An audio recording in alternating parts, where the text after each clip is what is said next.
Okay, biscuits. First thing you do, turn on the oven, 400 degrees. The whole biscuit concept is to make everything quickly so that it comes together, and not only do you get to eat fast, but the bread itself is called a quick bread because all the ingredients come together in a hurry on purpose. We have flour, we have baking powder and salt, we have buttermilk, we have butter, and then we have a little extra flour for the table and some melted butter and salt for the top of the biscuits when we put them in the oven. But that's all we need to make biscuits. So here's how we do it. Put in the flour, combine the baking powder and the salt, and give that a little stir. Then we take our butter and put that in there, coat it in the flour. And then we take each individual pat of butter and squeeze it between our fingertips. We're working only with our fingertips, not with the palms of our hands, just the fingertips so that we don't warm everything up. Keep the flour cold, keep the butter cold, and everything works really well. If the butter is warm in this instance, it melts into the flour and it doesn't make very flaky biscuits. So now we've got all of the pats of butter squashed, and now we go in again with our fingertips and rub them into the flour and make smaller pieces, sort of gravelly butter and flour mixture. But some of the small pieces of butter are still left whole so that our biscuits will end up being flaky when we cook them.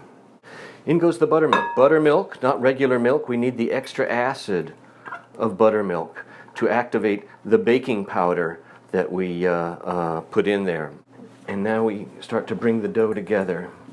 We want to work it as little as possible. We don't want to knead it. I'm cutting as much as mixing here to just expose all of the wet surfaces to the dry flour. We'll press the dough into the dry flour in the bottom of the bowl to pick up the dry flour and work it into the wet biscuit dough until we get rid of all, or at least most of, the dry flour in the bottom of the bowl. And then we'll get a little extra flour for the table.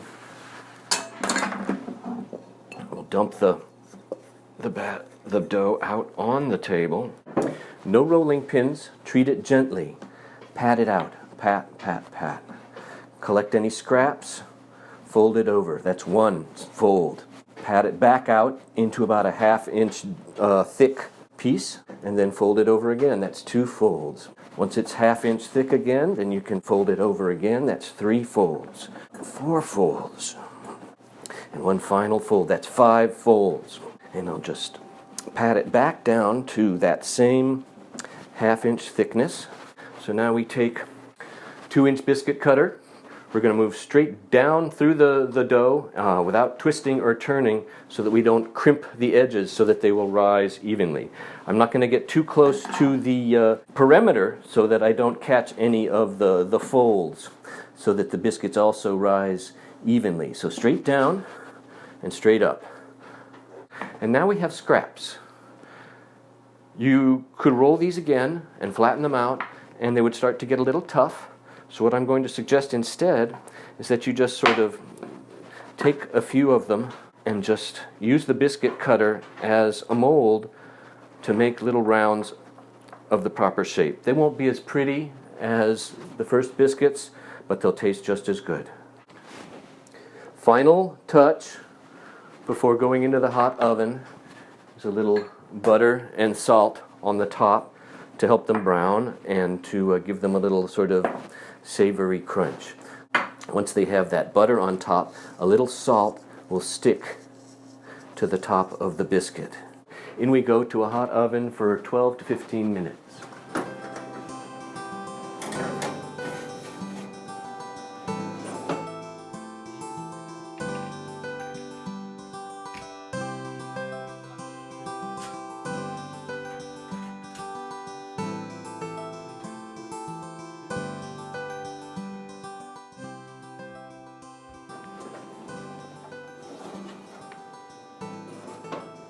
Take the biscuits gently, they're hot, and turn them over, turn them upside down so that they'll steam not through the top where it's already crunchy, but through the bottom where it may be a little tough.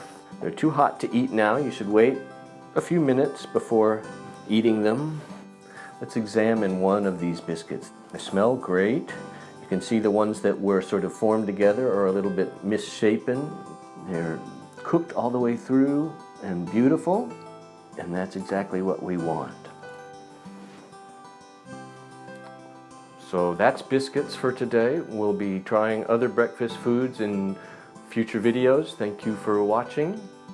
See you next time.